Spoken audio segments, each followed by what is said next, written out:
Do you consider yourself a religious man? Yes, ma'am. Oh, yes. Okay, well, how do you think Judgment Day will work for you with so much blood on your hands? I'm not going to entertain that question. Oh, okay, of course not. Do you think you're going to hell, Mr. Lyons? This may look like a heated exchange in a routine oversight hearing, but it's actually a referendum on institutional power and moral accountability. What's really being tested here is whether federal enforcement agencies operate within transparent democratic boundaries or behind procedural shields. This raises broader questions about how Congress confronts executive authority when lives and civil rights are at stake. In this video, we'll break down how one moment of confrontation reveals a deeper struggle over oversight, responsibility, and the limits of state power. I now recognize the gentlelady from New Jersey, Ms. McIver, for 5 minutes of questions. Thank you, Mr. Chairman and Ranking Member. Mr. Lyons, as the senior official lead in ICE enforcement, much of today's scrutiny falls on you, and it should. We have seen repeatedly that Republicans, Trump administration, its DHS, and your agency will do absolutely anything to avoid answering for your actions. When I showed up to inspect Delaney Hall, a private prison that you contract with, ICE tried not to give us an oversight tour. Then, instead of taking accountability for ICE's attempts to keep us from seeing this facility's conditions to know if people's basic rights were being upheld, this administration is doing all they can to try to put me in prison for 17 years. When ICE shot and killed Renee Good, Kristi Noem called her a domestic terrorist. When Alex Preddy, you all tried to tell us he was threatening officers with a gun, but all we saw was a phone. This administration's clear lies fell apart, not because someone had a come to Jesus moment, but because we saw these murders from every angle. You are only here because public outrage has become so unavoidable. You are here, Mr. Lyons, because white people are getting shot in the face and chest when the cameras are rolling. Because now my Republican colleagues care about optics. But when Keith Porter Jr., a Black American citizen, a son, a father, and a man loved by many was killed by an off-duty ICE agent on New Year's Eve, there were no hearings. So this is for him today. In my district, Jean Wilson Brutus, a Haitian immigrant, a beloved family man, died within 24 hours of being in ICE custody. He is just one of more than 30 people who have died in ICE custody last year. This is for all of them. Every human being your rogue, out-of-control agency has hurt, hunted down, imprisoned, killed, and continue to hold hostage even after they have agreed to be deported. We know this administration doesn't care about protecting people or sparing lives. We all see so plainly what you are doing, what you have been doing to Black and brown folks, immigrants, people silenced in the shadows, now in broad daylight to people peacefully rejecting your cruel agenda in the streets, which is their right to do.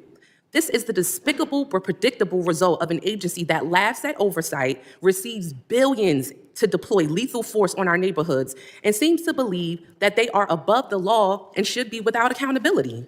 This administration believes it can act first, explain later, or hell, never explain at all, as we see here today. You all seem to think you are the highest power who decides which people deserve dignity, protection, due process, but you are wrong. We are here for answers. We are here for accountability. And we are here because people are dying. Let me repeat that. People are dying. And you don't seem to care. So, Mr. Lyons, I've heard my colleagues ask many questions over and over again, and you cannot answer them. So let me ask you some questions that you may be able to answer. Mr. Lyons, do you consider yourself a religious man? Yes, ma'am. Oh, yes. Okay, well, how do you think Judgment Day will work for you with so much blood on your hands?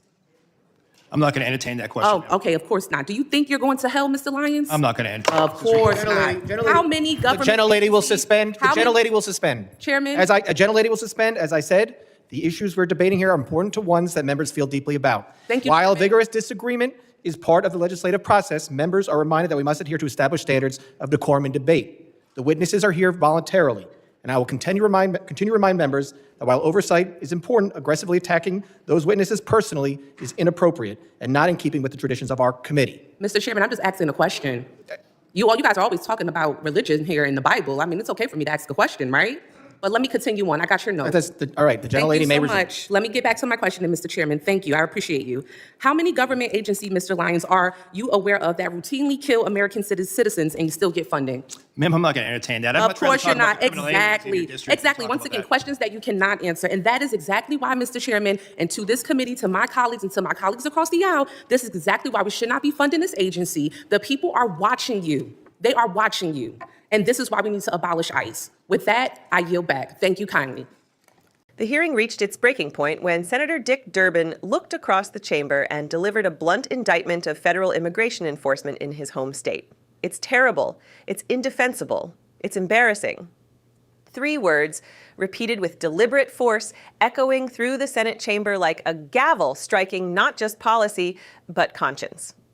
In that moment, the debate stopped being abstract. It stopped being about statistics, press releases, or political talking points. It became about accountability.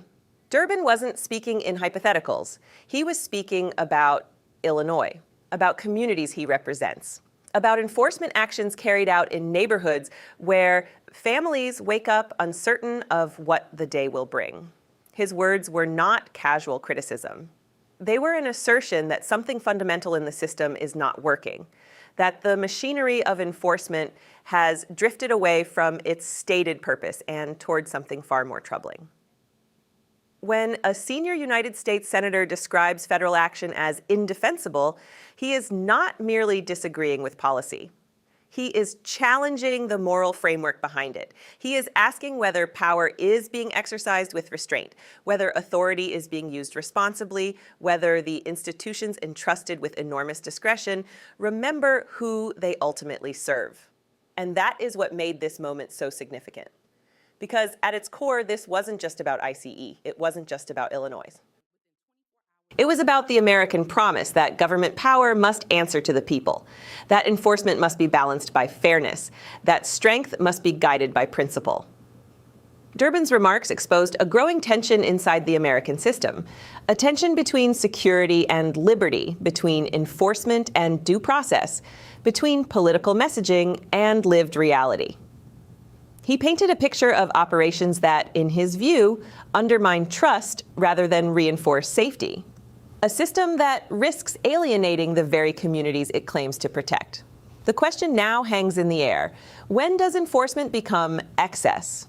When does deterrence become intimidation? When does policy become spectacle? Government authority is one of the most formidable forces in a democracy.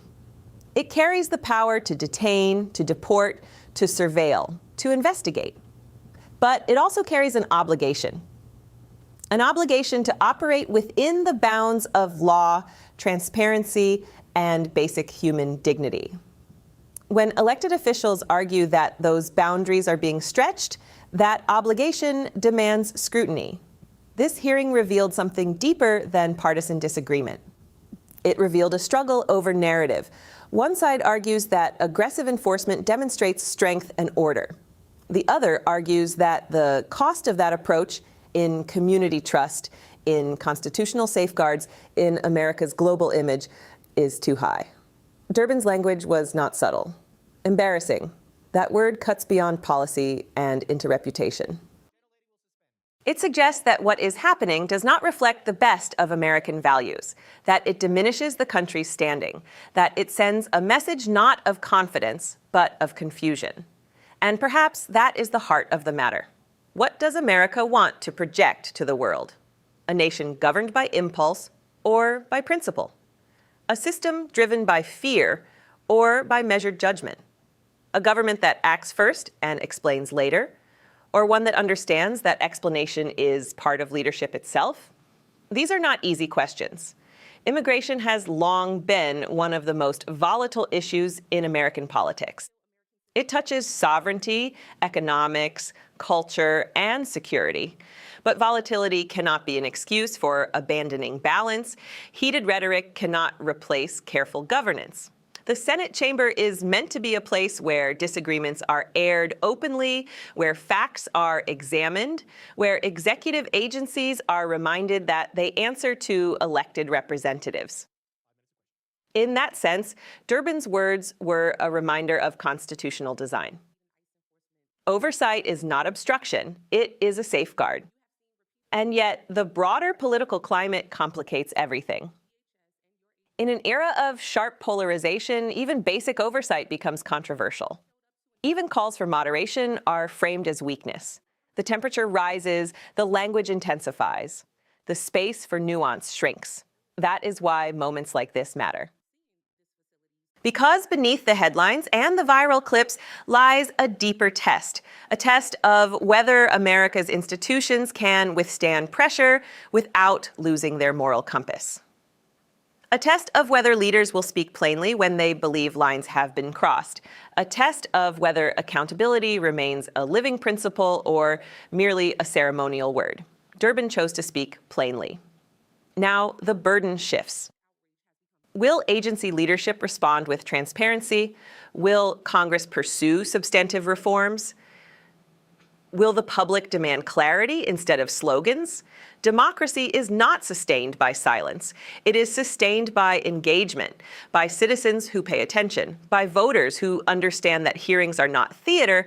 They are checkpoints in the ongoing negotiation between power and responsibility. What happened in that chamber was more than a political exchange. It was a reminder that in America, no agency operates above scrutiny. No policy stands immune from moral examination. And no leader escapes the weight of public judgment. The future of immigration policy will not be decided in a single hearing. But the tone of that debate, the willingness to confront uncomfortable realities, will shape what comes next. The American system is imperfect. It always has been. But its strength lies in its capacity to self-correct, to question itself, to demand better. Tonight, one senator declared that what he sees is unacceptable. The question now belongs to the country. Will we look away? Or will we insist that government power reflect the values it claims to defend? History does not remember silence kindly. Stay informed. Stay engaged. And if you believe in holding power accountable, subscribe to Liberty Report USA. Support our work to expose the truth.